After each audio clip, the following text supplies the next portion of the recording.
If you've ever felt like you were born into a role you didn't choose, like your existence was an afterthought in someone else's story, then you'll understand me. My name is Emily Harper. I'm 34 years old, and I've spent most of my life being called the spare child by the people who were supposed to love me most. Growing up in a penthouse overlooking Central Park, surrounded by marble floors and crystal chandeliers, you'd think I had it all. But wealth doesn't buy affection, and in my family, affection was a currency reserved almost exclusively for my older brother Nathan. If you've ever known the sting of being overlooked, stay with me. Before I dive into this, let me know where you're reading from, and if family drama hits close to home, consider sharing this story with someone who gets it. Let's go back to where it all began in a world of privilege that felt more like a cage than a home. Manhattan in the 1990s was my playground, but it was a lonely one. Our family. The Harpers came from old money generations of real estate deals, stock market savvy, and carefully curated social connections. My father, Charles Harper, was a titan in commercial real estate, his name on buildings across the city. My mother, Victoria, was a former debutante who ran charity galas with the precision of a military general. They were a power couple, always impeccably dressed, always in control. And then there was Nathan, my brother 3 years older, their golden child. From the moment he was born, Nathan was their masterpiece, charming, athletic, with a smile that could disarm anyone. He was the heir, the one destined to carry the Harper name to new heights. Me, I was the accident, the unplanned second child who arrived when my parents' carefully orchestrated life didn't need another complication. They never said it outright, but I felt it in every glance, every dismissive comment. Emily, don't bother your brother, he's practicing for his debate team. My mother would say, her eyes never leaving Nathan. Or my father clapping Nathan on the shoulder after a soccer game. That's my boy, a born leader. Meanwhile, my straight-A report cards were met with a distracted nod. My piano recitals with excuses about work, or Nathan's more pressing commitments. Our penthouse was a museum of perfection, cold-polished, and full of things you weren't supposed to touch. I used to wander its halls as a kid, my footsteps echoing on the hardwood, wondering why I felt so out of place in a home that screamed success. Nathan's trophies lined the shelves in the living room, his school photos framed in silver on the grand piano. My achievements tucked away in a drawer somewhere if they were kept at all. I remember one Christmas when I was 8, sitting cross-legged by the towering tree, its ornaments glittering like ice. Nathan unwrapped a sleek new bicycle custom-made while I got a generic art set from a department store. Nathan needs the bike for his training, my mother explained, her tone implying I should be grateful for what I got. I clutched the plastic case of colored pencils, forcing a smile. But inside I was screaming, why am I always less? That question followed me through childhood, a shadow I couldn't shake. School was my escape, a place where teachers saw me for me. At Brearley, the elite all-girls school my parents sent me to, I thrived. I was the kid who stayed late in the library, devouring books on history and literature, acing every test. My teachers called me gifted. But when I brought home those glowing reports, my parents barely looked up from their wine glasses. That's nice, Emily, my father would say already, turning to Nathan to ask about his latest lacrosse game. Nathan wasn't cruel. Not really. He was just a teenager, basking in the spotlight, unaware of the darkness it cast on me. But there were moments that cut deep. Like when I was 12 and I won a citywide essay contest. I was so proud, clutching the certificate, imagining my parents' faces lighting up. Instead, they missed the ceremony because Nathan had a critical college interview at Yale. You understand, Emily, my mother said later, her voice clipped. Nathan's future is important. I nodded, swallowing the lump in my throat, but I didn't understand. I just learned to stop expecting them to show up. The one person who did show up was my grandmother, Evelyn Harper. Grandma Evelyn was my father's mother, a widow who lived in a charming brownstone in Greenwich Village, a world away from the sterile opulence of our penthouse. Her home was warm, cluttered with books, old records, and faded photographs of our family's past. She smelled of lavender and Earl Grey tea, and her eyes, sharp, kind, and a little mischievous, saw me in a way no one else did. From the time I was 6, I'd spend weekends with her curling up on her velvet sofa while she read me stories or taught me to play gin rummy. You're a thinker, Emily, she'd say, tapping my forehead. That's your superpower. Unlike my parents, she asked about my dreams, my fears, my ideas. When I told her about the essay contest, she didn't just attend the ceremony. She threw me a little party afterward, just the two of us with chocolate cake and sparkling cider. This is your moment, my girl, she said, raising her glass. For the first time, I felt like I mattered.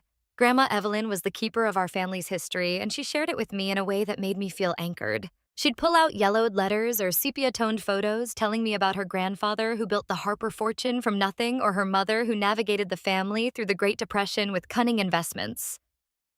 Money isn't power, Emily, she told me once, her voice firm. Character is. Never forget that.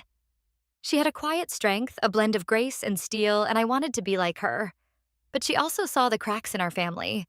I'll never forget the Thanksgiving when I was 14, overhearing her confront my father in her dining room.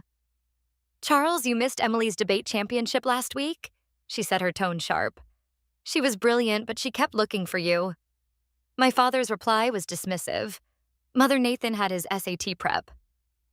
You know how competitive Yale is. Evelyn didn't back down. And Emily. Does she not deserve your attention? That girl is extraordinary and you're blind to it. My mother chimed in, her voice icy. Evelyn, we love both our children equally. Emily's fine, she's strong. Strong. That word again. It was their excuse for ignoring me, for assuming I didn't need them. I hid in the hallway, tears burning my eyes, grateful for Evelyn's defense, but heartbroken by my parents' indifference. As I grew older, the disparity became more glaring. Nathan went to Yale as expected, majoring in finance, to follow in my father's footsteps. His tuition, his apartment in New Haven, his summer internships in London, all paid for without question. I chose Columbia, drawn to literature and history, but when I asked for help with tuition, my mother sighed. Emily, we're stretched thin with Nathan's expenses. You'll figure it out. You always do. I worked 2 part-time jobs, applied for every scholarship, and took out loans, all while maintaining a 4.0 GPA.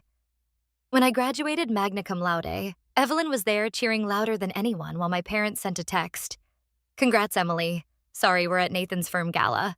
Nathan, meanwhile, was already being groomed for a corner office at my father's company.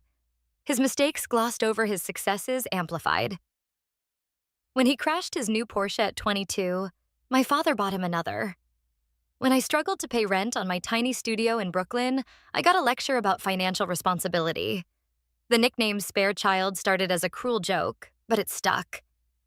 I overheard my mother say it once at a charity gala, her laugh tinkling like glass.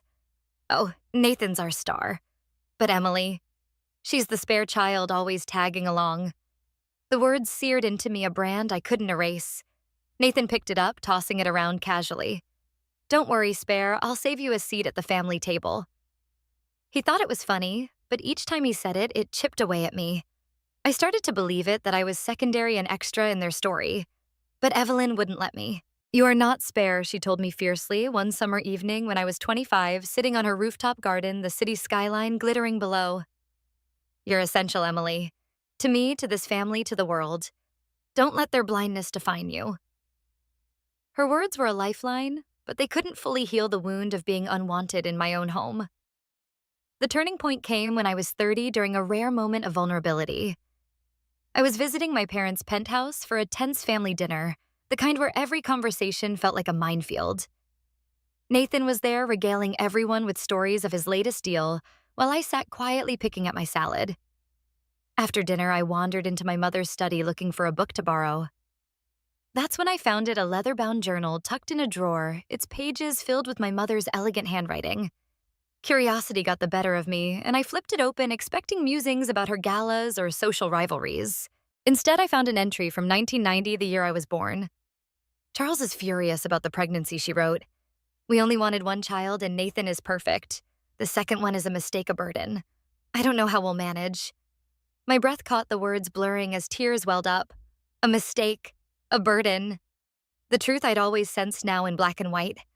I closed the journal, my hands shaking, and left the penthouse without saying goodbye. That night, I cried myself to sleep, the weight of their rejection heavier than ever. Evelyn was my refuge. The next day, I showed up at her brownstone, my eyes still red. Without a word, she pulled me into a hug, her lavender scent enveloping me. Tell me, she said simply. And I did. I poured out everything, the journal, the nickname, the years of being invisible. She listened, her face tightening with anger, but her touch remained gentle. My son and his wife have lost their way, she said finally, her voice heavy. But you, Emily, are no mistake. You're a gift, and I've always known it. She took my hand, leading me to her study, where she pulled out a small wooden box. Inside was a locket engraved with the Harper family crest. This belonged to my mother, she said. She gave it to me when I felt lost, and now I'm giving it to you. Wear it when you need to remember who you are. I clasped it around my neck, the cool metal grounding me, and for the first time in years, I felt a spark of hope. Life moved on, but the journal's words lingered. I built a career as a curator at a small but prestigious museum in Brooklyn, specializing in 19th century American art. It was work I loved, work that let me lose myself in stories of the past. Evelyn was my biggest cheerleader, attending every exhibit opening, asking detailed questions about my research. My parents, they came once, left early, and later asked why I didn't pursue something more lucrative like Nathan. By 34, I'd made peace with their disinterest, or so I thought. I focused on my work, my friends, my weekends with Evelyn. She was 82 now. Her steps slower, but her mind as sharp as ever. We'd sit in her garden, sipping tea, talking about everything from Jane Austen to the stock market. "You've got a head for numbers, Emily," she'd say. "You could have outdone your father if you'd wanted." I laughed it off, but her belief in me was a quiet strength I carried everywhere. Then, one crisp October morning, everything changed. I was at the museum cataloging a new collection when my phone rang. It was my father, his voice uncharacteristically strained. "Emily, it's your grandmother. There's been an accident." My heart stopped. "What kind of accident?" I asked, already grabbing my coat. He hesitated, a pause that felt like forever. She was crossing the street near her brownstone. A car. It hit her. "She's gone, Emily." The world tilted, my knees buckling. I sank into a chair, the phone still pressed to my ear, my father's voice fading into static. Evelyn, my rock, my champion, was gone. I don't remember hanging up or leaving the museum. I just remember driving to her brownstone, tears streaming down my face, the locket around my neck feeling heavier than ever. When I arrived, the street was cordoned off, police lights flashing. A neighbor, Mrs. Callahan, who'd known Evelyn for decades, pulled me into a hug. "She was carrying a letter for you," she whispered, pressing a small envelope into my hand. It was Evelyn's handwriting, my name scrawled across the front. I tucked it into my pocket, too raw to read it, and stumbled into her brownstone. The familiar scent of lavender and books hit me like a wave, and I collapsed onto her sofa, sobbing. She was gone, and with her the only person who'd ever truly seen me. But as I sat there, clutching the locket, I felt a strange resolve. The letter in my pocket was a mystery, a final message from the woman who'd shaped me. Whatever it said, I knew it would change everything. That night, alone in my apartment, I opened the envelope. Inside was a single sheet of paper, Evelyn's elegant script filling the page. "My dearest Emily," it began. "If you're reading this, I'm no longer with you, but know that I've planned for what comes next. You are stronger than you realize, and you'll need that strength soon. Trust Daniel Weiss, my attorney. He knows everything. And above all, trust yourself. You are not spare. You are my legacy." I read it again and again, my tears smudging the ink. Legacy.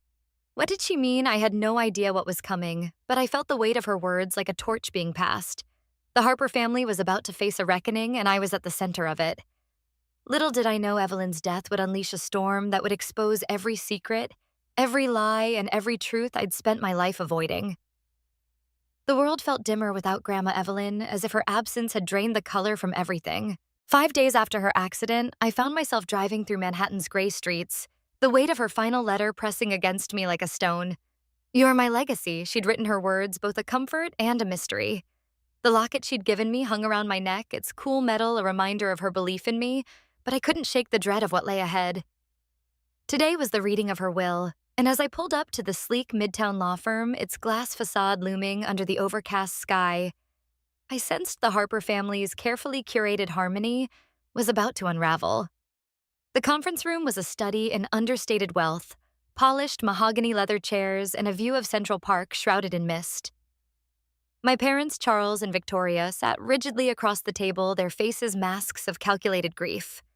My father's navy suit was impeccable, but his eyes were hard, scanning the room like he was sizing up a business deal. My mother, in a black cashmere dress, clutched a handkerchief, though her dry eyes betrayed her performance. Nathan, my brother, slouched beside them, his usual charisma replaced by a scowl. At 37, he was the undisputed heir. His path paved with Yale degrees and my father's connections. I took a seat opposite them, the familiar sting of being an afterthought sharper in Evelyn's absence. No one met my gaze, and the silence was thick, broken only by the soft tick of a wall clock. Daniel Weiss. Evelyn's attorney entered with a quiet authority. In his late 60s, with silver hair and a measured demeanor, he carried a leather portfolio that seemed to hold the weight of secrets. "Thank you for coming," he began, his voice steady. "We're here to read the last will and testament of Evelyn Margaret Harper, executed 6 months ago with full mental capacity and witnessed appropriately." My father nodded his fingers, drumming lightly on the table while my mother straightened her lips pursed. Nathan leaned forward, his eyes narrowing as if expecting a coronation. I clutched the locket under my blouse, my heart racing. Evelyn had planned something, I could feel it. But what Daniel opened the portfolio and began. Evelyn Harper's estate is valued at approximately $30 million, comprising real estate investments and personal assets. A soft gasp escaped my mother, her handkerchief forgotten. Even I was stunned. Evelyn had never flaunted her wealth, living modestly in her Greenwich Village brownstone. My father's expression remained unreadable, but his drumming fingers stilled. Daniel continued, his tone deliberate. "To my son, Charles Harper, and daughter-in-law, Victoria Harper, I leave my art collection valued at $1.5 million and a cash gift of $1 million. My mother's hand flew to her chest, a flicker of satisfaction crossing her face. My father nodded, his jaw relaxing slightly as if the amount met his expectations. It was generous, but hardly the windfall they'd likely hoped for. To my grandson, Nathan Harper, Daniel read, I leave my summer home in the Hamptons valued at $2 million and a cash gift of $750,000. Nathan's scowl vanished, replaced by a smug grin. He glanced at me, his eyes glinting with triumph as if to say, "See, I'm still the favorite." The Hamptons house was a jewel, a sprawling estate where he'd hosted lavish parties, and the cash was more than enough to fuel his lifestyle. I kept my face neutral, though my stomach twisted. Evelyn loved Nathan, but she'd always seen through his entitlement. Why such a modest share for the golden child? Then Daniel turned to me, his eyes softening. To my granddaughter, Emily Harper. I leave my primary residence in Greenwich Village valued at $5 million, my investment portfolio valued at $17 million, my remaining cash assets of $2.75 million, and all personal effects not otherwise designated. The room froze. My mother's handkerchief fell to the table. My father's face drained of color, his hands clenching into fists. Nathan's grin vanished, his mouth opening in a silent protest. I sat there stunned, my breath caught in my throat. $24.75 million. The brownstone, the portfolio, her cherished books and keepsakes, nearly the entire estate. To me, the spare child. This is a mistake, my mother said, her voice sharp enough to cut glass. She leaned forward, her eyes boring into Daniel. There's no way Evelyn would do this. She loved us all equally. Her words dripped with indignation, but I caught the tremor beneath them. My father's voice followed low and dangerous. Daniel, you know my mother. She wouldn't create this kind of imbalance. Emily must have influenced her. The accusation hung in the air, heavy and venomous. Nathan found his voice, his tone laced with disbelief. Why would Grandma give her everything? I was just as close to her. His lie was laughable. I'd spent countless weekends with Evelyn while Nathan visited twice a year, usually to ask for money. But the betrayal in his eyes was real, and it cut deeper than I expected. I opened my mouth to protest, but no words came. My mind was reeling, trying to process the enormity of Evelyn's decision. I'd known she valued me, but this, it was unthinkable. Daniel raised a hand, his calm unshaken. There is no mistake, Mrs. Harper. Evelyn was explicit in her wishes. The will was drafted with her full awareness and reviewed by independent counsel. She anticipated this reaction and left a letter to address any disputes. My mother's face flushed an alarming red. A letter? What kind of letter? This is outrageous. My father stood his chair, scraping against the floor. Read it. Now. Daniel opened a sealed envelope, his movements deliberate.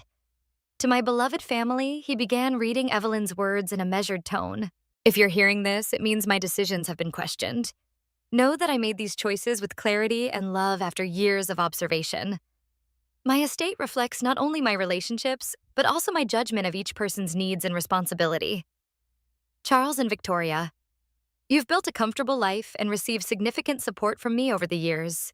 Nathan, you've been given opportunities many would dream of, but you've yet to learn the value of what you have. Emily has shown integrity, compassion, and a strength you've often overlooked.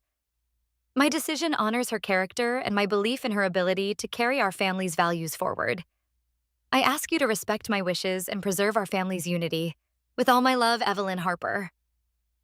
The silence that followed was deafening. My mother's face crumpled, not with grief, but with fury. Nathan stared at the table, his hands balled into fist. My father's eyes locked onto me cold and accusing as if I'd orchestrated this myself. You manipulated her, he said, his voice barely above a whisper. All those weekends at our house playing the dutiful granddaughter. You planned this. The words hit like a slap, but I found my voice. I loved her. I said, my tone steady despite the tremor in my chest. I didn't ask for this. I didn't even know. Nathan scoffed, his laugh bitter. Sure, Emily. You expect us to believe you didn't whisper in her ear, turning her against us? My mother joined in, her voice rising. Evelyn was old vulnerable. You took advantage of her, Emily. How could you? I wanted to scream to tell them how Evelyn had been my refuge, not my pawn. But Daniel intervened, his voice firm. Mr. and Mrs. Harper. Nathan, I must caution you. Evelyn's will is ironclad, and she took steps to protect it. She included documentation of her mental clarity, including medical evaluations from 2 independent physicians dated 3 months ago. Any attempt to contest this will face significant legal hurdles. My father's eyes narrowed, but he said nothing, his mind clearly racing. My mother turned to Daniel, her tone pleading now. Daniel, you've known us for years. You know this isn't right. Emily doesn't need all this. She's just a curator, for God's sake. Nathan has responsibilities, a future to build. The dismissal stung, reducing my career to a footnote. I gripped the locket, drawing strength from Evelyn's memory. This isn't about need, I said quietly. It's about what Grandma wanted. You heard her letter? Nathan shot me a venomous look. Don't act noble, spare. You've always been jealous of me. This is your revenge, isn't it? The nickname sliced through me, but I refused to flinch. I'm not the one making this about revenge. I replied, my voice calm but edged with steel. The room felt like a battlefield, every word a weapon. Daniel closed the portfolio, his expression unreadable. I'll provide copies of the will and related documents. The estate will be distributed according to Evelyn's instructions. If there are no further questions, we're done here. My father stood abruptly, his chair nearly toppling. This isn't over, Daniel. We'll be speaking to our attorney. My mother followed her heels, clicking sharply as she stormed out. Nathan lingered, his eyes boring into me. You won't get away with this, he muttered before leaving. I sat there alone with Daniel, the weight of their accusations pressing down on me. They really think I manipulated her, I said, my voice breaking. Daniel's gaze softened. Evelyn knew they'd react this way. She prepared for it. There's more she left for you, something private. I'll give it to you once the dust settles. He handed me a small sealed envelope, my name in Evelyn's handwriting. She asked that you open this alone. I nodded, tucking it into my purse beside her first letter. As I left the office, the city's noise felt distant. My mind consumed by the magnitude of what had just happened. $24.75 million. A brownstone filled with memories. Evelyn's trust in me. It was a gift, but also a burden, one that had already fractured my family beyond repair. Driving back to Brooklyn, I replayed the scene in my head. Their anger, their accusations, Nathan's betrayal. I'd always known they favored him, but to see their greed laid bare, to hear them rewrite Evelyn's love for me as manipulation, was a new kind of pain. At a red light, I pulled out the new envelope, my fingers tracing her handwriting. I didn't open it, not yet. The first letter had promised a legacy, and this one felt like a continuation. A piece of a puzzle I was only beginning to understand. Evelyn had seen this coming, had planned for their reaction. What else had she prepared? What did she expect me to do with this fortune? This responsibility? Back in my apartment, I sat on my worn couch, the city's hum filtering through the window. The envelope lay on the coffee table, unopened, beside Evelyn's first letter. I thought of her brownstone, its warm chaos of books and memories now mine. I thought of her stories, her lessons about character over wealth. And I thought of my family, their faces twisted with resentment, already plotting to take what Evelyn had given me. The locket felt warm against my skin, a reminder of her faith in me. I didn't know what the future held, lawsuits, lies, or worse, but I knew one thing: I wouldn't let them erase Evelyn's wishes. She'd chosen me not because I was spare, but because she saw something in me they never had, and I'd fight to honor that no matter the cost. As I reached for the envelope, my phone buzzed. A text from Nathan. "You're not getting away with this. We're contesting the will. You'll regret this spare." My heart sank, but my resolve hardened. The battle had just begun, and Evelyn's legacy, whatever it truly was, would be worth fighting for. I set the phone down, my eyes fixed on the envelope. Whatever secrets it held, they were my next step in a war I hadn't chosen but was ready to face. The air in my Brooklyn apartment felt stifling, Nathan's threatening text glowing on my phone like a warning shot. "You're not getting away with this. We're contesting the will. You'll regret this spare." The word spare stung, but it was the venom behind it that shook me. My family wasn't just grieving. They were mobilizing. Grandma Evelyn's will. Her decision to leave me the bulk of her $30 million estate had ignited a war I hadn't seen coming. Her unopened letter sat on my coffee table, its secrets locked in her elegant script, but I couldn't bring myself to read it yet. Not when the ground beneath me was shifting. 2 weeks after the will reading, I stood on the precipice of a legal battle that would test everything Evelyn had taught me about strength and character. The Harper family's polished facade was crumbling, and I was about to see how far they'd go to reclaim what they believed was theirs. The first sign of trouble came the next morning, a crisp December day that carried the bite of winter. I was at the museum cataloging a new exhibit when my phone buzzed with an email from Daniel Weiss, Evelyn's attorney. "Emily, we've received notice. Your parents and Nathan have filed a lawsuit to contest the will, citing undue influence and lack of testamentary capacity. We need to meet urgently." My stomach dropped. I'd known they were angry, but a lawsuit. The accusation that I'd manipulated Evelyn, that she wasn't of sound mind, felt like a betrayal of her memory. I called Daniel, my voice unsteady. "They're really doing this. They think I tricked her." Daniel's tone was calm but firm. "It's a tactic, Emily. They're grasping, but we're prepared. Evelyn made sure of it. Can you come to my office tomorrow?"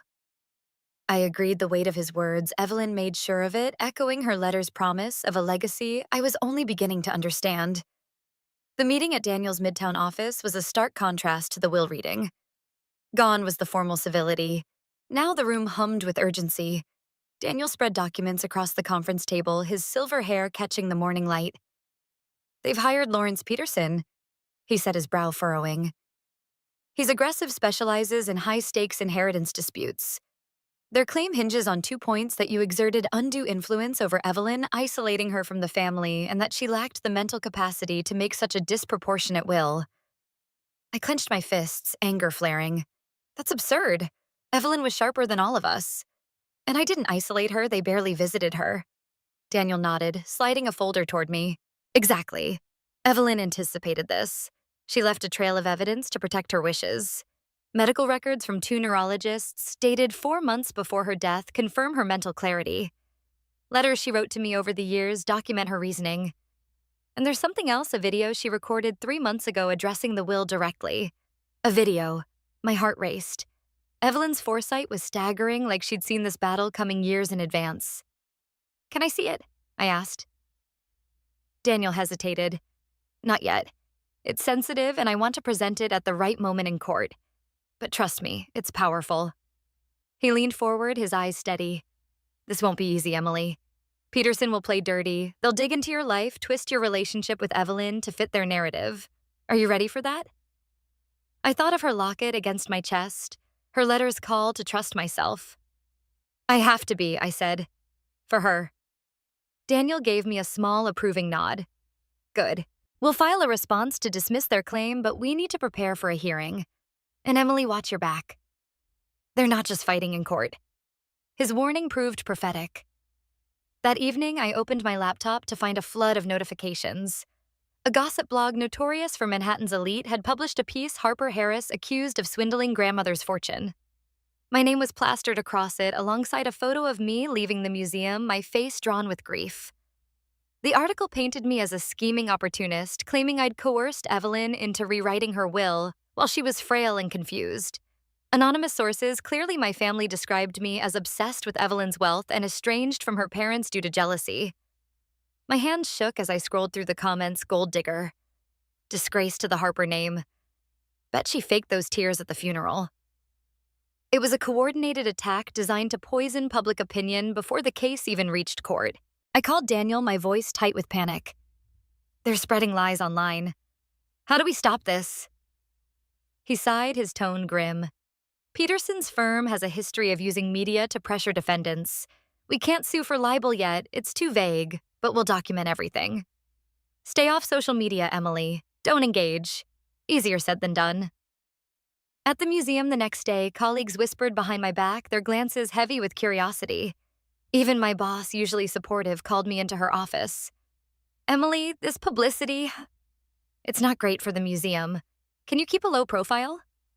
Humiliation burned in my chest, but I nodded, swallowing the urge to scream that none of it was true. The harassment didn't stop there. A week later, I received a letter at my apartment, typed and unsigned. Drop your claim to the estate or we'll expose your secrets. Secrets I had none worth exposing, but the threat unnerved me. I showed it to Daniel, who sent it to a private investigator to trace its source. Likely a bluff, he said, but we're not taking chances. Then came the phone calls, blocked numbers, heavy breathing, or worse, a distorted voice whispering, "You'll lose everything, Spare." I changed my number, but the violation lingered, a reminder that my family's wealth could buy intimidation as easily as it bought luxury. Nathan's text had been a promise, and they were delivering. Amid the chaos, an unexpected ally emerged. I was grabbing coffee near the museum when a woman approached, her silver hair pulled into a neat bun. Emily Harper, she asked, her voice warm but cautious. I nodded, bracing for another accusation. I'm Clara Morgan, an old friend of Evelyn's. I read about the lawsuit. It's nonsense, and I want to help.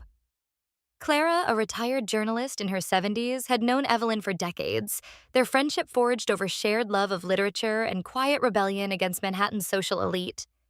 Over coffee, she shared stories of Evelyn's wit and resolve, but also a warning. Your father tried to strong-arm Evelyn into selling the family's upstate estate 5 years ago, she said. She refused, and he never forgave her. This lawsuit isn't just about money, it's about control. Her words sent a chill through me. Charles had always been domineering, but to pressure his own mother, it was a side of him I'd never fully grasped.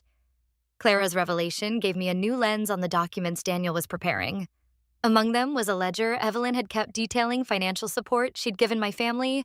Over the years, $3 million to my parents for their penthouse renovation, $1.55 million for Nathan's Yale tuition and startup ventures, even $200,000 to cover his gambling debts 2 years ago. My name appeared only once, a modest $50,000 for my Columbia tuition, which I'd repaid in full. The ledger painted a stark picture. Evelyn had been generous to my family, but they'd treated her wealth like an entitlement while I'd never asked for a dime. This will counter their narrative that you were after her money, Daniel said. But the video is our trump card. The hearing was set for mid-January, a preliminary step to determine if the case had merit. The Manhattan courthouse was an imposing stone fortress, its halls echoing with the weight of justice. I dressed carefully, black blazer, white blouse, Evelyn's locket hidden beneath my collar, trying to project confidence I didn't feel. Daniel met me outside his briefcase, bulging with evidence. Stay calm, he advised. Let Peterson make his case, then we'll respond. Inside the courtroom was smaller than I'd expected, its wooden benches filled with a handful of spectators, including Clara, who gave me an encouraging nod. My parents and Nathan sat at the plaintiff's table with Lawrence Peterson, a hawkish man with sharp features and a predatory smile.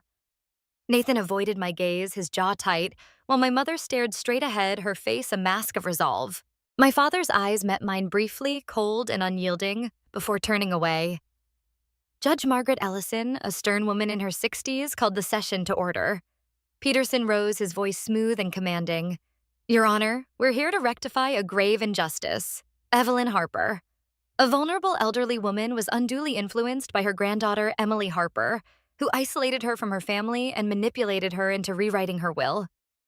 This disproportionate distribution, nearly $25 million to Emily, while her parents and brother received a fraction, defies reason and Evelyn's lifelong devotion to her son and grandson.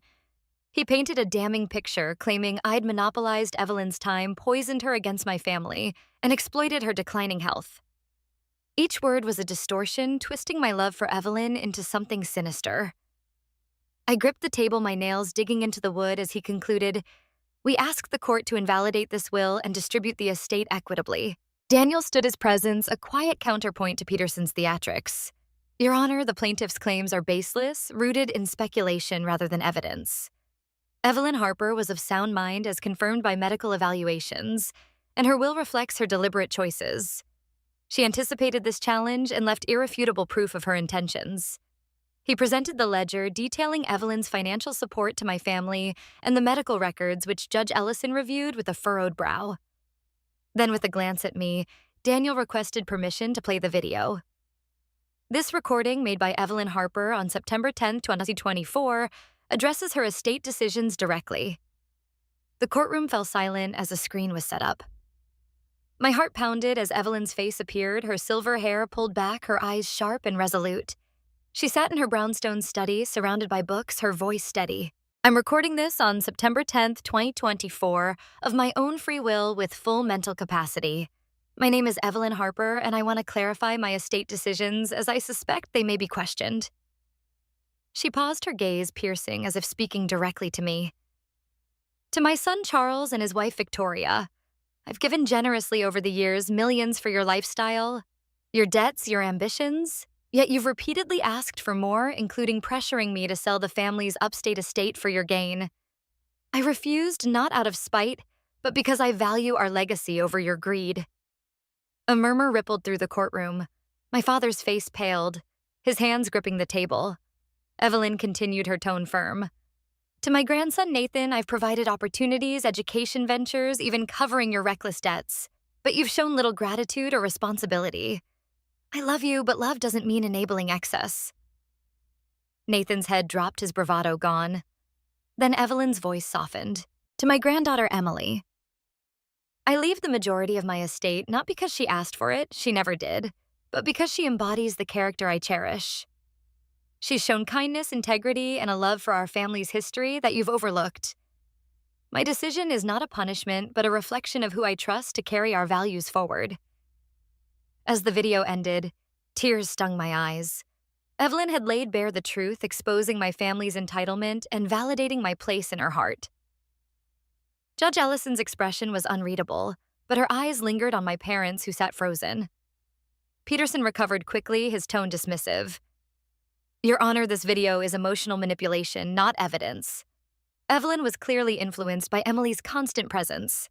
Daniel countered swiftly, presenting letters Evelyn had written to him over the years, expressing concern about my parents' favoritism and Nathan's irresponsibility. "These documents, spanning a decade, show Evelyn's consistency," he said. "Her decision was deliberate, not coerced." Judge Ellison adjourned the hearing, promising a ruling on the case's merits within weeks. As we filed out, Clara squeezed my arm. "Evelyn would be proud," she whispered. But the victory felt hollow. My parents and Nathan left without a word, their silence louder than any accusation. Outside, the winter air was biting, but I felt a fire kindling inside me. Evelyn had armed me with truth, but the battle was far from over. Peterson's media campaign would intensify, and my family's desperation would grow.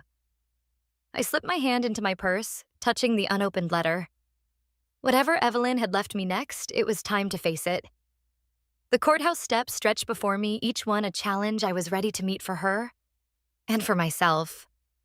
The January wind howled outside my Brooklyn apartment, rattling the windows as I sat staring at Grandma Evelyn's unopened letter, its edges worn from my restless fingers. The courthouse hearing had left me shaken, but resolute Evelyn's video a blazing shield against my family's accusations. Her words had exposed their greed, my father's attempt to sell the family estate, Nathan's reckless debts, their dismissal of me as the spare child, and the judge's pending ruling hung over us like a storm cloud. Yet the battle was far from over. My parents and Nathan, stung by Evelyn's public rebuke, were doubling down their media attacks, growing uglier by the day. I'd won a skirmish, but the war for Evelyn's legacy was escalating, and I sensed her letter held the key to what came next. As I traced the locket around my neck, I knew it was time to uncover the secrets she'd left me. Secrets that would force me to confront not just my family, but my own heart. The letter was heavier than it looked, as if Evelyn had poured her resolve into the ink.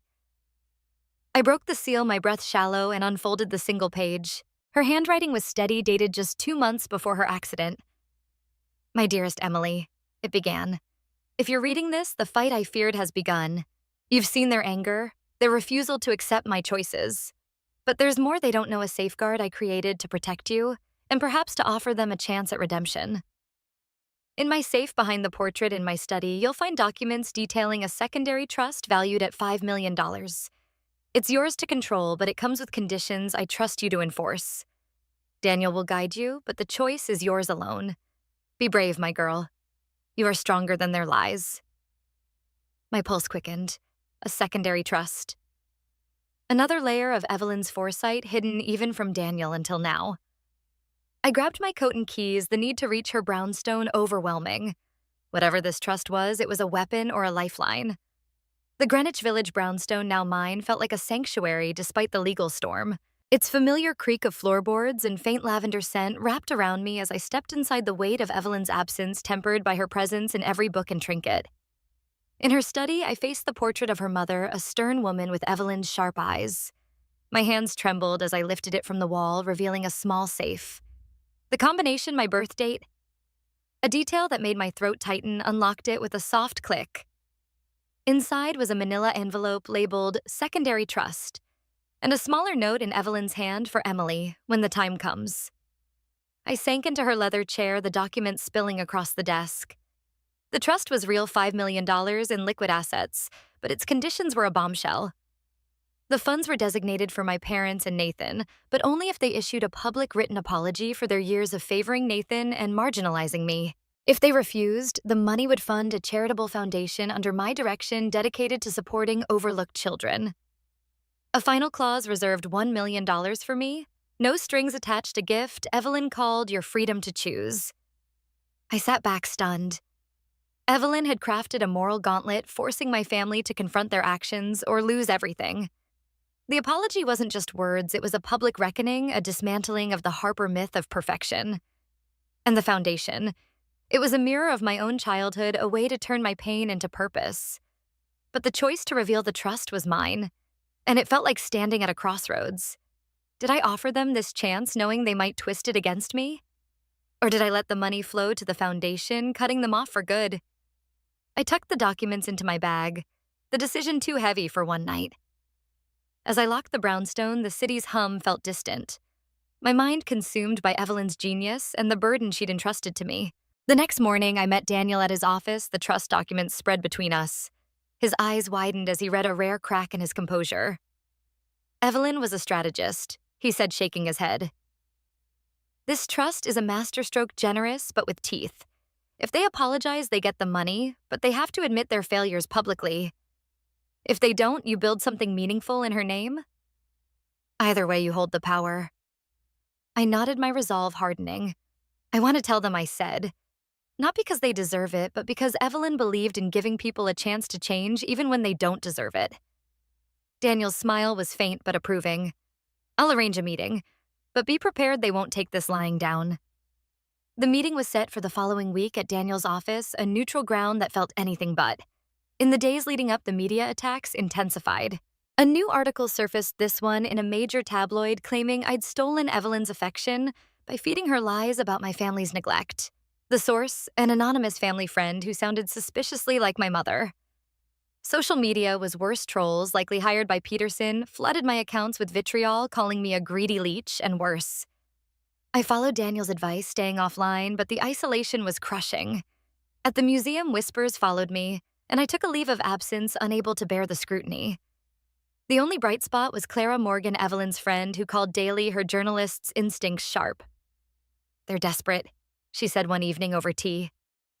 "This smear campaign is Peterson's playbook, but it's backfiring. People who knew Evelyn are starting to talk, and they're on your side." The meeting was a powder keg waiting for a spark.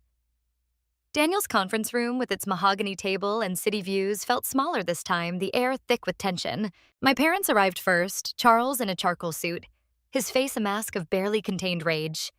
Victoria in a navy dress, her eyes darting nervously. Nathan slunk in last, his tie loosened his usual swagger, replaced by a sullen defiance. I sat beside Daniel Evelyn's locket, hidden under my blouse, the trust documents in a folder before me. No one spoke, the silence broken only by the faint hum of traffic below.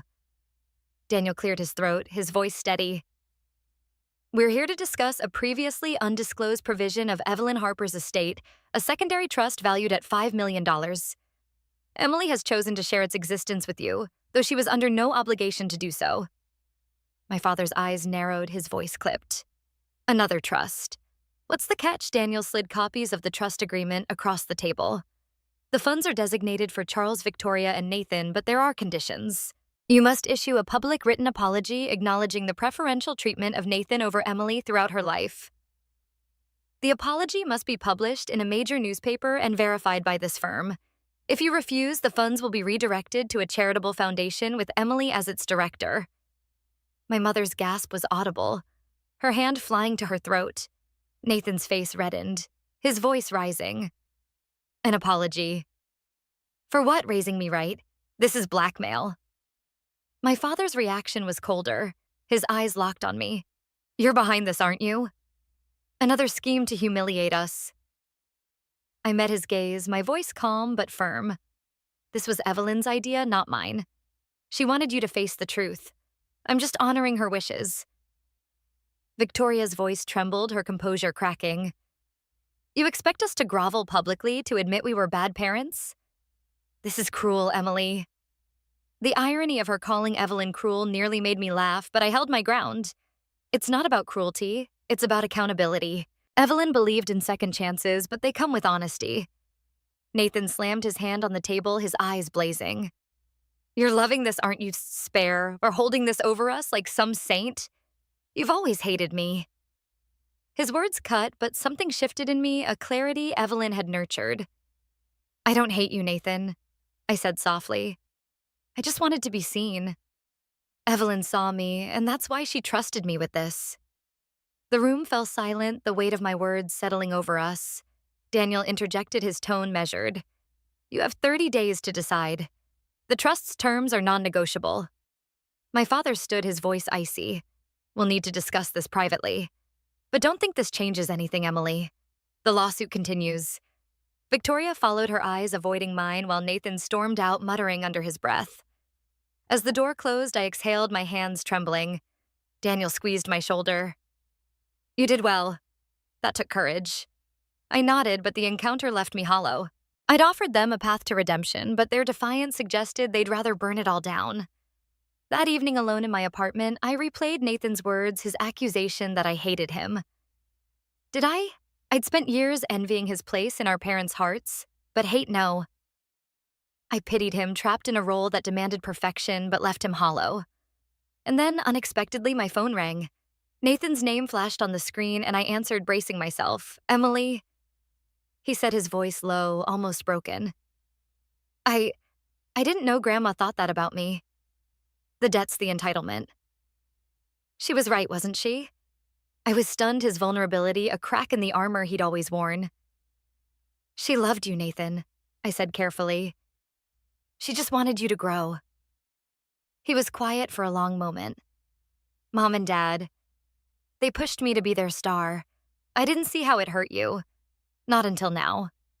It wasn't an apology, not yet, but it was a start, a glimpse of the brother I'd never known. What do we do now? I asked. I don't know, he admitted. But I'm tired of fighting. He hung up, leaving me with a flicker of hope and a mountain of doubt. The next day, I visited Clara, needing her perspective. Over coffee in her cozy Upper West Side apartment, she listened as I recounted the meeting and Nathan's call. Evelyn always said Nathan had a conscience buried under all that bravado, she mused. Your parents, though? They're too entrenched. Charles sees this as a power struggle, and Victoria's too proud to admit fault. Her words rang true, but Nathan's confession lingered. Could he change? Did I want him to, or was it safer to protect myself from further betrayal? Clara handed me a photo from her album, Evelyn and Me Laughing at a Book Signing years ago. She believed in you, Clara said, and she believed in the possibility of family even when it's messy. Back at the brownstone, I walked through Evelyn's garden, now dusted with snow, and thought about the trust. The foundation it could fund was tempting a way to honor Evelyn by helping kids like me overlooked and undervalued. But Nathan's call had planted a seed. What if he was sincere? What if this was the chance Evelyn envisioned, not just for me, but for all of us? I didn't know if I could trust him or if my parents would ever bend. But I knew one thing. Evelyn had given me power, not just over money, but over the future of our family. The choice was mine, and it was time to decide how to wield it. As I locked the garden gate, the locket felt warm against my skin, a reminder that whatever I chose, Evelyn's love would guide me. Snow fell softly outside the Greenwich Village brownstone, blanketing Evelyn's garden in quiet reverence. A month had passed since I revealed the secondary trust, its $5 million dangling like a fragile bridge between my family's past and an uncertain future. Nathan's unexpected call, his admission of guilt, had stirred hope, but my parents' silence spoke louder. The lawsuit was dropped after Evelyn's video exposed their greed, but the wounds remained raw. I stood in her study, the trust documents now a roadmap to a decision I'd made. The locket around my neck felt like her hand on my shoulder as I prepared to honor her legacy, not just with money, but with the values she'd instilled in me.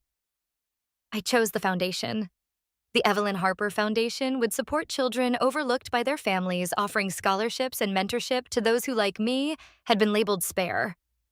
My parents and Nathan had 30 days to apologize publicly for their favoritism, but the deadline passed without a word. Charles and Victoria retreated into their penthouse, their pride unbroken while Nathan's initial remorse faded into avoidance. I wasn't surprised, but the finality stung. The $5 million minus the $1 million Evelyn reserved for me was now seed money for the foundation, a testament to her belief that character outlasts wealth. I hired a small team, including Clara Morgan as an advisor, and we began identifying our first recipients, bright, resilient kids who reminded me of myself at their age. One evening, as I reviewed applications, my phone buzzed. Nathan. Emily. He said, his voice hesitant. I'm sorry. I should have fought harder to make things right. Mom and Dad. They wouldn't budge, but I should have. It was late, imperfect, but genuine. I forgave him not for their sake, but for mine, setting boundaries to protect my peace. We met for coffee a week later, the first step toward a cautious, honest relationship. My parents remained distant, their absence a choice I accepted. Evelyn had taught me that family is defined by actions, not blood. In her garden, I found a final letter tucked in a book of poetry, her script urging me to live boldly. Your worth is yours alone, Emily. Build a legacy of love. I did. The foundation's first gala, held in the brownstone, buzzed with hope as scholarship recipients shared their dreams. Nathan attended, helping with set up a quiet gesture of amends. My parents sent a curt congratulatory note, but I didn't need their approval anymore. Evelyn's true legacy wasn't the millions. It was the courage to stand in my truth, to forgive without surrendering, to transform pain into purpose. As I locked the brownstone that night, the locket gleamed and I felt her pride. I was no spare child. I was enough. Your value doesn't depend on others' recognition. True legacy lies in integrity, selective forgiveness, and using your gifts to lift others. Healing means acknowledging pain, setting boundaries, and choosing a path that honors your worth.